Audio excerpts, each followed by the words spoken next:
विक्रांत पाटील. सन्माननीय सभापती महोदय, पनवेल तालुक्यातल्या गोरगरीब शेतकऱ्यांच्या एका जिव्हाळ्याच्या प्रश्नासंदर्भातली ही लक्षवेधी आहे.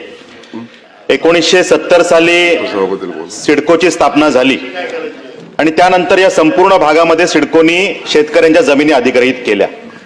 या जमिनी अधिग्रहित करताना कवडीमोल भावाने अगदी 40-50 हजार रुपये एकरी या दराने या सगळ्या जमिनी अधिग्रहित केल्या गेल्या.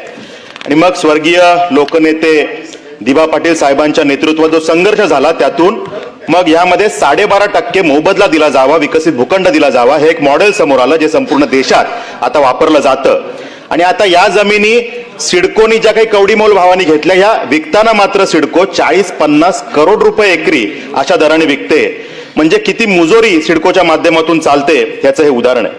खरं तर सिडको ही एक कंपनी आहे, ही सरकारी कंपनी आहे आणि सरकारची ध्येय धोरणं खालपर्यंत पोहोचवणं, जनतेचं कल्याण करणं ही भूमिका असली पाहिजे. पण ईस्ट इंडिया कंपनीलाही लाजवेल अशा पद्धतीनं खरं तर या अधिकाऱ्यांची मानसिकता असताना दिसते.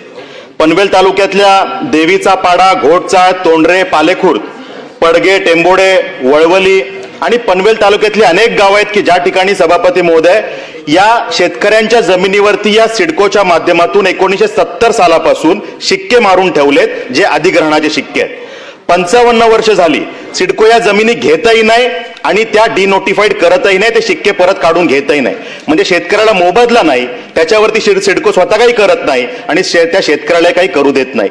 आता जे काही उत्तर सभापती महोदय दिलं हे इतकं फिरवाफिरवीचं उत्तर आहे की ज्यामध्ये विचारलेल्या प्रश्नाला सोडून इतर सगळं सांगण्याचा प्रयत्न सिडको अधिकाऱ्यांनी केलेला आहे. मग जर का ह्यात विचारलं वेगळं, सिडको गुमराह करते, ही मानसिकता सभापती महोदय चुकीची आहे.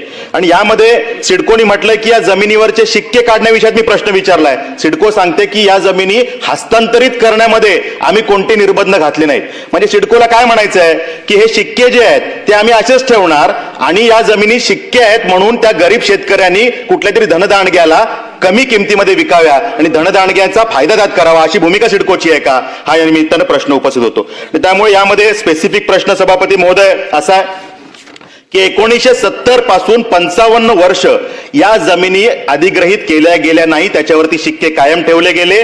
या जमिनी सिडको त्यांचे शिक्के परत घेणार का, या जमिनी तात्काळ डिनोटिफाईड करणार का, अथवा या जमिनीमध्ये जो काही आर्थिक मोबदला शेतकऱ्यांना दिला गेला पाहिजे आणि शेतकऱ्यांना मान्य असलेलं मॉडेल, मान्य असलेला आर्थिक मोबदला दिला गेला पाहिजे, तो देऊन जमिनी अधिग्रहित करणार का, हा पहिला प्रश्न आहे.